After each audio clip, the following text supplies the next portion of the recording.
Hello, everyone, and welcome to Get Diversified. We are here back with you for another podcast show. My name is Melvin Landry, and I'm happy to be with you all here today. And today we got a fantastic guest. We have Mr. Clive Davis, located in Georgia. Here is our guest, and looking forward to sharing his journey and also some intricacies at the close and talking a little bit about asset management. So, Clive, welcome to the show, brother. How you doing? Thanks for having me, Melvin. I'm doing great. It's a Friday here in Atlanta, sunny day, and Yeah. looking like a good weekend ahead. There we go. There we go. Well, Clive, hey man, why don't we jumpstart with the show? Just tell some of the listeners, man, a little bit about you, your journey, and how you got into real estate. Yeah, so the journey, I'll start professionally, background wise. I'm a I was a corporate transactional lawyer. I tell people I'm a recovering lawyer now, as I've distanced myself from those days of billing in 6 minute increments. But I started out as a corporate transactional lawyer with a Wall Street firm in New York City. I did that for several years out of law school. Mm-hmm. I then, after moving on from that role, I went in house with Pfizer, um, also headquartered in New York. And I worked for them in a variety of different roles, more of a generalist within their very large legal department. And then they ended up relocating us, myself and the family, to Atlanta back in 2005. So we're going on 18 years now here in Atlanta. So Atlanta's the place that I've spent the most time and deserves to be called home Okay. for us. And so a couple years after that, after making the relocation, I left Pfizer and joined another pharma company, a Brussels based headquartered company with its US headquarters in Atlanta. And I served as a chief compliance officer for them for just about 9 years. So all in all, a 20-year run, corporate run. And at the end of 2016 is when I decided to take a leap of faith and pursue real estate full time at the scale that I'm pursuing it now. But to really answer your question, I'd have to go back further and say that, well, one, throughout the entirety of those 20 years, I was a landlord invested in smaller real estate. So my first investment was a duplex property down in Cape Coral, Florida. Okay. My parents had retired there 3 years earlier, and I was still working, living in New York City. I bought the duplex there, and this is 1999. I set up a checking account with my parents' names on it, Okay. and Yeah. basically I had the rents routed into that account, and that was basically my way of subsidizing them in retirement. So if they needed something, I just redirected them to their account. Why are you asking me? Just go get it from your account.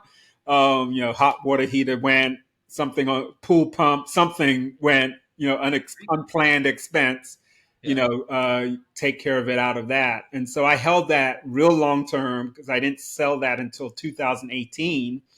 So I was a landlord throughout the entirety, like I said, of those 20 years.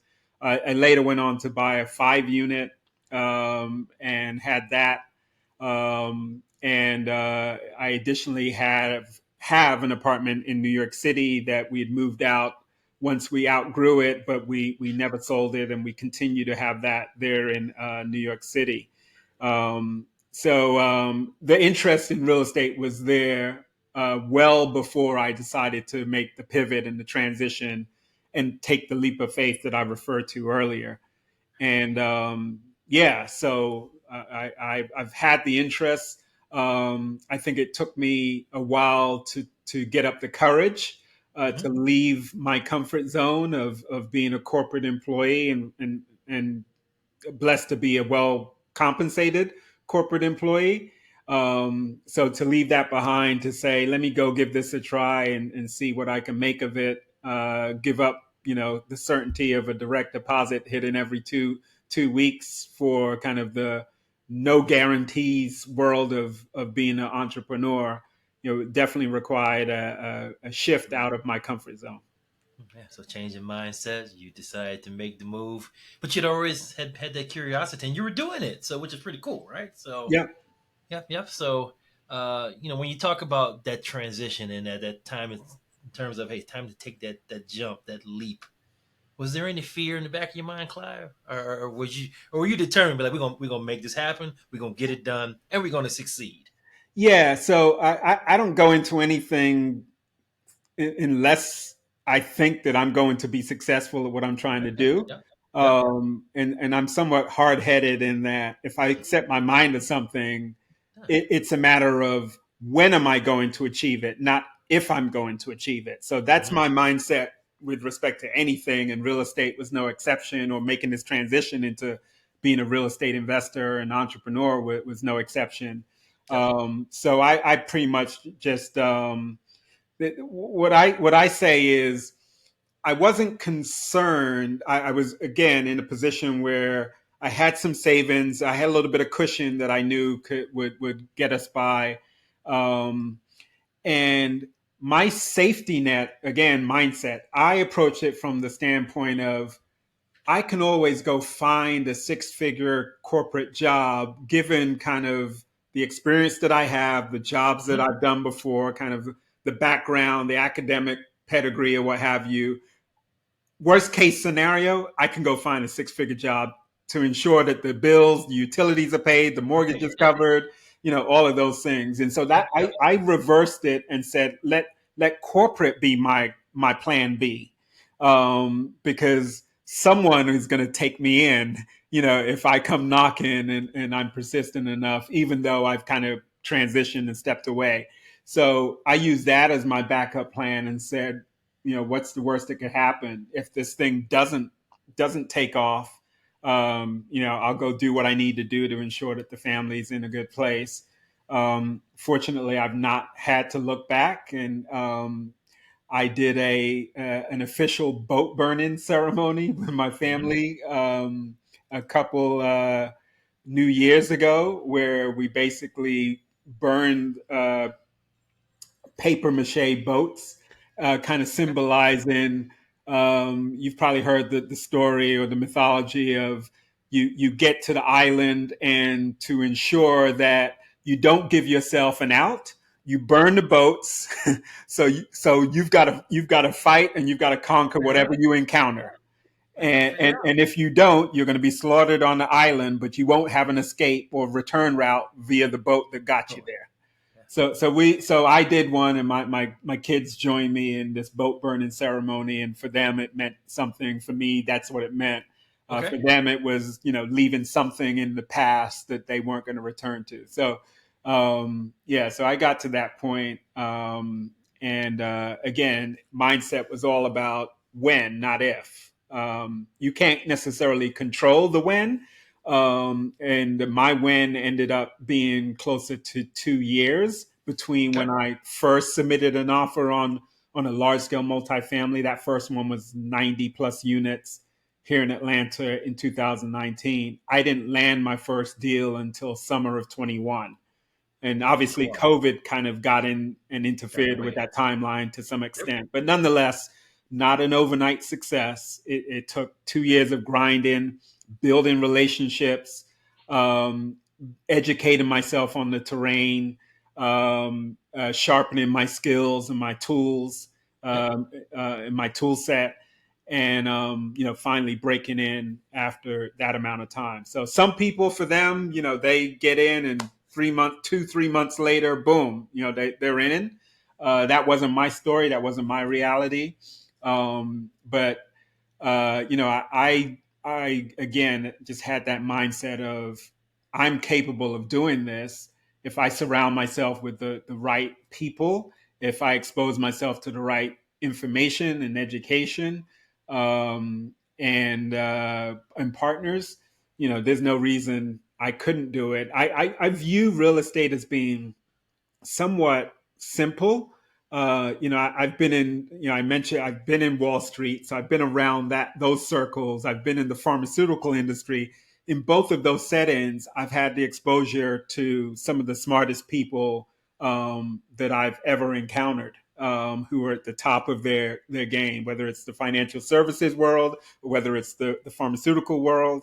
I marvel at the intelligence of many of these people that I've had an opportunity to be around. So when I then look at real estate and kind of what I'm doing, what we're doing, it's not intimidating. Yep. There's it has its own terrain that needs to be mastered and navigated, but it's not rocket science. You basically you're providing something, in this case, housing to someone who needs housing, and that's a win-win for both parties. And you just got to figure out what are the financials of the situation, and does any given opportunity make sense for you, and that's getting into kind of the underwriting of an opportunity and assessing whether or not it makes sense. But at the end of the day, you got expenses, you got income, you've hopefully got some profit, and you figure out whether that profit is sufficient to justify the risk that you're taking with the Taken. investment. Yeah, that makes total sense. Wow, thanks for sharing that. So let's jump to, you submitted that first LOI, you didn't get it. But once you got that first, the second LOI, let's talk about kind of, you've got the baton, you're running down the track now. You're Yeah, cruising at a good altitude. You want to kind of share some of those stories, learnings, how you're picking up steam in this space. It's yeah. starting to click, right? So you want to kind of share some of those examples? Absolutely. Yeah. So, when I first left corporate life, I started listening to a bunch of podcasts. I hadn't listened to any podcast prior to this. And then I was listening to podcasts probably a couple a day. Hmm. And these are multifamily specific. So I was somewhat of a podcast junkie, kind of just consuming content. But one of the early ones that I listened to was Michael Blanc's podcast. And he's the first person I heard use the term or introduce the term of law of the first deal. And Hmm. so the law of the first deal basically says that your first deal will be the hardest deal for you to land, in terms of difficulty, in terms of the length of time it takes to get there. But once you land that first deal, deals two, three, and each subsequent deal are going to come quicker, more easily, and I heard that theory, but I didn't really know what that looked like or felt like in reality until I landed my first deal. So when I got that first, so the first deal I offered on, didn't get it, was this 92 unit. I think we were beat out by 300K, and I said, no problem. I didn't get that one. I'll get one next month. At that time, I was still thinking, with a kind of a single family mindset that Right. if there's a property that you want and you've got the money that they're asking for, it's yours. But very quickly in those times, you come to realize that there's a lot of other factors that go into you being Absolutely. selected, Collected, having the correct. fortune to be selected to acquire an asset. So in any event, with that first deal, 244 units, we acquired it for 30 million. We raised 8.25 million in equity. So this is my first deal of size now, right? Okay. So we got that deal summer of 21. We closed on it in November of 21. The same week that we closed on that deal, I got a call from Cushman saying, "Congratulations, you've been awarded another deal, separate deal now, 200 units, $40 million deal, probably 4 to 5 miles from the first location." Right. So after knocking on the door for the better part of 2 years, About to come. asking to be let Quick. in, I get one deal, and the same week, I get awarded a second one that we ended up closing on Nice. 3 months after. 40 Nice. million, we raised 13, just around 13 million on that one. And so the momentum, that law of the first deal that Michael talks about, I got to experience that firsthand, because now I started getting brokers who were sending me kind of off market deals where there wasn't yet an offering memorandum. They sent me the broker opinion of value, the BOV, and they said, "Hey, Clive, this one hasn't hit the market yet, but we're sharing this with a few of our good friends, and if this is a good fit, complete this confidentiality agreement and take a look." These are some brokers that I'd been talking to over 2 years and had never received anything like that from them to look at anything. The only thing Wow. that I had an opportunity to look at was whatever was publicly pushed out via their email or their website or whatever. And now all of a sudden, I was starting to see momentum and engagement with brokers who hadn't really taken me Serious. seriously, to be Hmm. honest. Yeah. Yeah. And I tell people, I use the analogy, we were talking cars earlier. So when you go to buy a new car and you Yeah. pull up on the lot, you park, and then you start walking around and you're looking at sticker prices and you're looking at all that stuff. Um, there are salespeople who are on the other side of the glass looking out, or they're looking at the camera to see what's going on the lot. If you're somebody who has purchased a vehicle from them before, you're going to have two or three who are going to come out. They may even come out with a Wait, mimosa. they're running. Yeah. Melvin, how are you doing? How's the Yeah. family? Yeah. They're going to treat you differently than someone they're like, this guy looks like he's just kicking tires. Yeah. There's Yeah. no Yeah. reason True. for me to think True. that he can afford that car.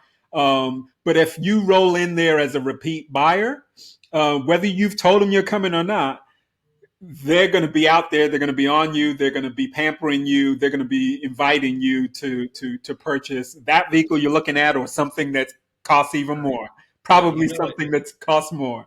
The upsell, Um, right? so Yeah. you're being treated differently because you are a proven commodity. Because Melvin has purchased a vehicle and driven off the lot before, he gets a different set of treatment than someone who hasn't yet demonstrated that they can actually afford and are actually going to follow through on the purchase of a vehicle. Yeah. Yeah. Wow. So true, Clive. So true. So true. So man, so brokers are you're in your inbox. Stuff's coming hot and heavy. I'm assuming we're in 2023 now. 2 years past that.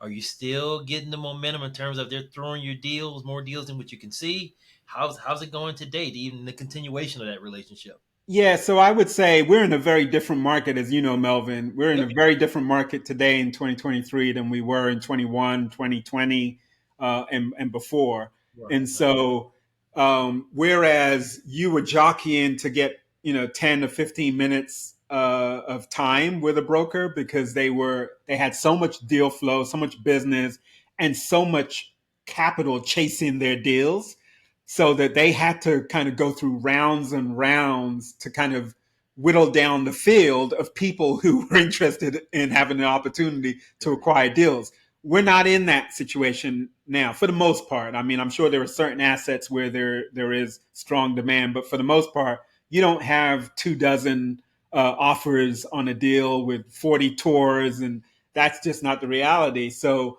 it's actually easier today to get the attention of a broker and Okay. engage with a broker than it was back then. And if you're a repeat, or if you are a demonstrated owner who's closed on something, then you're on the list automatically to be reached out to. So I will get brokers reaching out to me locally. I'll get people out of New York reaching out to me that say, "Hey, I see that you own these two properties, and we have clients, or we have a client who's looking to add more to their portfolio, and these two assets or this asset might be a good fit. Are you interested in selling?" So we get those. And then we also get the brokers who are saying, "Hey, Clive, I see that you bought, the first acquisition was a 1970 C class vintage. We have something in that market that might be a good fit." And so, although my criteria has evolved and I'm no longer necessarily looking at C class 70s vintage assets, brokers who are reaching out, they're looking at who are the current crop of owners, Yeah. because again, they are proven closers. Those are If you are already in a given submarket, who better for a broker to go out to and suggest, "Hey, might you be interested in this?" So I get a lot of those, and most of those are not assets that I'm looking to act on. mhm. But it gives you a sense of the engagement that you can expect. Yeah. So you think from a broker standpoint, execution certainty are two key words, right, in their viewpoint, right? So you've executed, you've bought properties, large scale properties in your area, so they're ringing your phone, they're knocking on your doors, and even folks who are looking to acquire, right? It goes both ways, Yeah, buying and selling, absolutely. right? So Absolutely. And what I tell people is that brokers want that execution certainty because they never want to be in a position where they are the gatekeeper between potential buyers like myself and their clients who are looking to sell Yeah. assets. Yeah. So they never want to be put in a position where they put forward or recommend a buyer to their client and that buyer fails to close, backs out of the deal, can't execute as needed or as promised, and that now there's egg on their face, and the seller is thinking, "Do I have the right brokerage firm handling this Yeah. $1 million deal?" And we're talking about multiple millions. Ultimately, yes. Brokers, they're risk averse. They want to put forward the buyer who either they've done business with before and they have an experience and a one-to-one track record, or someone, even if you've not done business with them. Because when I got that call from Cushman, I had not done any business. None of my partners had done any business with Cushman, certainly not here in Atlanta. Hmm. And I know it's a small community. Yep. So even if you're not at the same firm, I'm sure that they probably reached out to the broker of that first deal, the deal I had just closed, and said, "Hey, I envision this is Clive speculating, but I Yeah. envision that they probably said, "Hey, what's Clive like to work with? Was it a smooth transaction? Not asking for any confidential information, but what was it like to work with him?" And I think if they had such a conversation, they would have gotten good feedback that would have made them feel comfortable. And so, that deal that we closed was about 30 million. It was in the same submarket, 4 or 5 miles apart. So Hmm. the story that they get to go to their seller with is when they get the inevitable question, "Hey, Cushman, can they close? Who are these people and can they close?" They were in a position to say, "Well, we've not done a deal with them, but they just closed something in the market. It's 4 or 5 miles away, and it's a $30 million deal." So it's in the same ballpark of your deal, and I think we have every reason to believe that they can get the job done. Cool. Cool. Cool. Thanks for sharing that and that insight in terms of, you know, typically, hey, when you're working with with a broker, right? In terms of what are some of the things they think about behind the scenes, right? When you're trying to acquire assets, those things matter. Yep. References matters, and again, execution certainty, which is key. So, Clive, let's talk about, man. In the span of a multifamily investment, what's your role? What's your favorite role on kind of being part of the team? Because I'm assuming the large scale multifamily you've purchased, you've done so with a team, correct? Yeah, it's a team sport. So none of these am I going off on my own and trying to leverage my own personal balance sheet and resources to acquire these. So it's absolutely a team sport. On the deals that I've done to date, there's been a core of four partners who each of us, we have our own entity, but have come together to take down a deal. And then in addition to those immediate partners, we will typically have partners, key professionals who are serving as guarantors beyond kind of just doing a limited partner investment. They're kind of involved at a higher level, and they have a greater degree of skin in the game beyond kind of just the dollar amount of what they're investing. Hmm. Um, so it's a team sport, and beyond kind of that immediate team, we've got we've tax consultants, we've got insurance brokers, we've got legal, whether that's transactional or securities piece. Securities. Yep. We've got all of these other players who are helping the deal get done. So either they're, some of those are more direct than others, but nonetheless, all of those, if we don't have all of those functions and roles filled on our team with performers, these deals don't happen.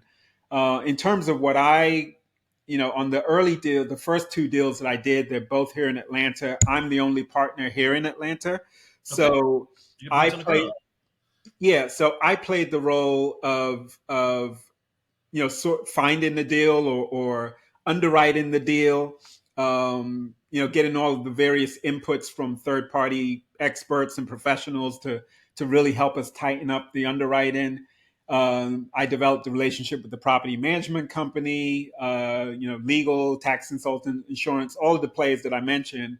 And then I was able to take it to my partners each of whom lives outside of Georgia. A couple of them are in Texas, and then Los Angeles. So I'm the only Georgia boots on the ground. And Yeah. so I played that role. And then we all came together after we decided, yeah, this is a good deal to pursue. We all came together to raise capital. So that's not one person's task, at least within our world. Each of us has that responsibility to go talk to our network, share the opportunity with them, and then raise the capital that we need. Okay. Okay. And then post closing, again, because I'm boots on the ground, while we all contribute to asset management, I think the lion's share of that responsibility falls to me naturally, being the boots on the ground in terms of the interactions with our third party property manager. That's Manager. Yep. naturally going to fall to me. I lead those weekly calls. Um, when someone needs to lay eyes on something at the property, I get in the car and I go to the property. So asset management is definitely a big piece. It's probably the thing that I like to do. And even though I wasn't doing it for 200 plus units, even when I had 5 units and 2 units, I was engaged in asset Asset management management. Right. just at a smaller scale. Yeah. But the things that you learn being a landlord of 2 units or 5 units, they're all applicable, and you can extrapolate from that to owning a 200 unit because you're talking about human interaction, human relations. And so if someone misses their rent or is late on their rent, whether you own 200 units or 2 units, the conversation and the steps to take and the things to do are the same. Yep. We're just talking about a difference in scale. And when you get to 200 units, that's not something you're self managing like I did for all those years when I had the 2 unit, the 5 unit, and the 1 unit.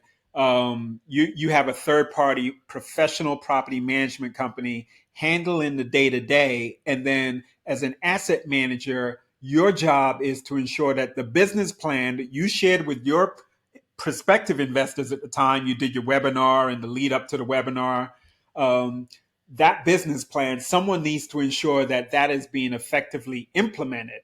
That's not the responsibility of the property manager. They're just handling the day to day blocking and tackling. Hmm. But the strategic implementation of that business plan, that's the responsibility of the asset manager. So I do a good bit of that. I like that. Um, and I would say probably capital raising, while I consider myself competent at it, it's not the thing that I gravitate most naturally to and that I'm most fond of. I recognize it's necessary, but I'll take asset management if I got my choice Okay. over capital raising any day.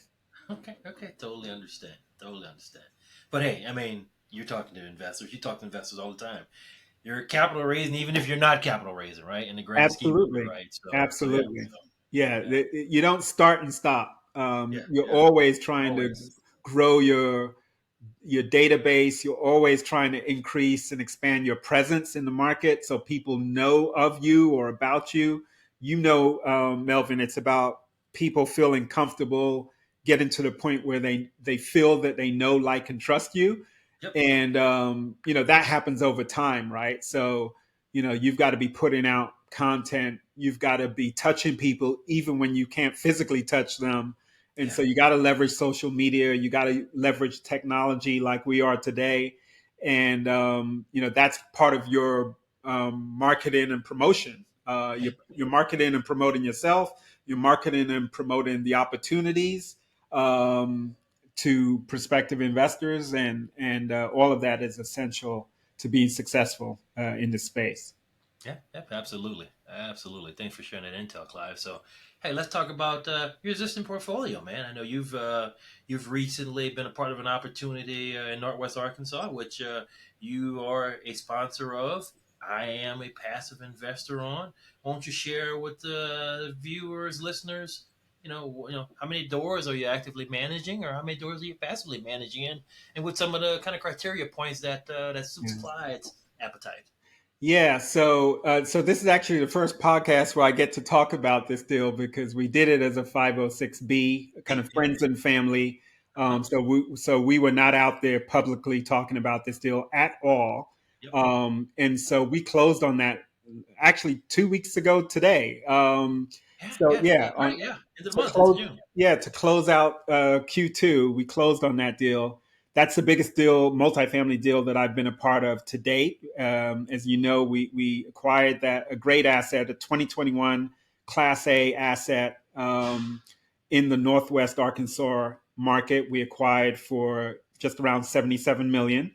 We Oh, raised approximately 38 million of equity, so a very substantial raise. And again, going back to what we said earlier, this is a team sport. This isn't Clive raising 38 million. This yeah. is, core lead sponsors pulling in other co-general partners, all to take do what's necessary to take the deal down. Great submarket. Median household income within a mile of this property, 180,000, which is probably double The what I've norm, right? seen. Yeah. And usually when I see 90,000, I'm celebrating that, because that's a Yeah. strong and compelling submarket. So there's something special going on in this market. We've been fortunate enough to get a what I consider to be a trophy asset in this market, and it's a market that we'll certainly be looking at potentially to add other assets to that portfolio. In terms of what I'm doing and kind of my focus, um, as a GP, I have about 750 units that I'm the GP on. Hmm. I have another probably 250 that are in the pipeline that are on the development side. And Hmm. I'll talk Okay. a little bit about kind of what I'm doing on that front. And then I've invested passively. I'm both active and passive. Even before I dove into this full steam, I was invested passively in probably 9 or 10 deals that have, half of those that have probably gone full cycle. Hmm. Okay. So I've invested in probably close to 3,000 units. Like I said, about 750 to 1,000 that I'm a GP for. In terms of criteria, I alluded earlier to kind of the evolution of my criteria. So that first deal was a 1970s vintage C class asset. Median household income probably around 48, 49,000. Okay. Um, and that's not an asset that I would look at today. And I do get those calls from brokers who say, "Hey, Clive, we see that you own this, so this should be right up your alley." And I'm like, "Nope, my criteria has evolved." And so today, I probably, with a few exceptions, am focused on B class assets. Probably wouldn't do anything that was older than 1980s, preferably 1990s Okay. or newer, and B class or better. And so while everything doesn't have to be a class A, newly constructed asset, I'm definitely looking for an asset that is going to have very little deferred maintenance Okay. Yep. that hasn't been addressed. And no one wants surprises. So, if you end up having to sit on and hold an asset perhaps longer than you projected to hold it, you want to be in something that isn't going to require a mass uh, infusion of capital that you haven't accounted for. So, some of these older assets, you end up sitting on it 2 or 3 years longer than you expected to. You got to be prepared to invest seven figures into that. And, your original investors may not want to invest those seven figures that are needed to take care of whether it's roofs or mechanicals or plumbing or all of the things that can go wrong or that just need general maintenance and upkeep. And so I think, we've kind of climbed the class ladder to the point where we're looking at newer assets, like I said, 1990s plus or minus or better. Okay. Okay. Good. Good. Good. Wow. So you're growing Yeah. steadily on the grow. You have land development as well. So yeah, you want to share a little snippet on that if you can, right? Yeah, I can. I'm Good. involved with two. I knew it was just a matter of time before I kind of evolved and stepped into the world of development. It's kind of a natural step once you start owning and operating apartment communities. you're going to start seeing and be presented with opportunities to, hey, why don't we just develop on this parcel of land? Why don't we secure this land and develop Yeah. instead of going out and buying? So I'm involved in two projects. One is a mid-rise multifamily development, uh, a block off of the Beltline here in Atlanta. Um, and that is, like I said, it's 142 units, and it's 8 stories in total with a wraparound deck. So Okay. I have a smaller role, GP role, in connection with that development. The other property that I'm developing, it's really not a property, it's a community that we're developing, is on it's a 90-acre community that we're developing, myself and a partner. Okay. And the community is called Ceres, Ceres. And it's going to be a culinary centric community, really innovative. It'll be about 77 single family homes, about 20 of those townhomes, another 40 condo apartments above about 40,000 square feet of commercial retail space. And then we have a number of amenity offerings that are part of this development and part of this Okay. community. So that's a substantial development that will unfold probably over a 4 year time frame. We probably a month ago now we submitted our land disturbance permit, which is kind of the final step. We've got some preliminary feedback, none of which is significant. So we're expecting to break ground on that probably the second half of September. Okay. So we're getting very close to that point. And that's actually a community that I have plans of relocating to and relocating the family to and becoming a resident of the community that ultimately I will be the developer on. So That's a beautiful thing. it's exciting. It's about Cool. 30 minutes southwest of the Atlanta airport, which is the world's busiest. Yep. And it's in a rural setting, but we've got something really special brewing there, and there's a lot of excitement happening, not only about our project, but other projects that are coming around us. There was just approval for a 1,600-acre film studio that'll be 6 miles away from our Hmm. development. And when it's ultimately completed in 2029, I think they project it to be the largest film campus in terms of square footage of soundstage space that it offers and makes available to production companies. So this is, like I said, 6 miles away from us, and that in and of itself, it's a $700 million development that has given rise to a lot of buzz and a lot of interest in this community, which is currently the population of Chattahoochee Hills, which is where this is located, is only about a 3,500 population, but has the propensity to expand to around 87,000. So it's a dynamic area. We think we're getting in at the right time, Right time. and we want to be a part of the growth and make an impact, a positive impact in that community. And that, my friends and listeners, someone who is getting diversified. He's doing an array of different things, right? His mindset was always kind of critical to help him grow. He got into multifamily. He's grown. He's a household name in circles, and he's doing development as well. So, wow, Clive, that's fantastic, man, what you got going. And you're going to end up living in your community that you're a part of and help develop in. So, man, if that's not vertically integrated in terms of where you're trying to get to, nothing is. So that's fantastic what you're doing. I'm glad that you're able to kind of capture that story because I know when we first connected, I heard about the development piece, but I really didn't know the detail and the intricacies of it. That's good. You've kind of laid that out for the viewers, and man, excited to kind of see this project come to fruition once it's all done from that standpoint. Wow, that's pretty cool, man.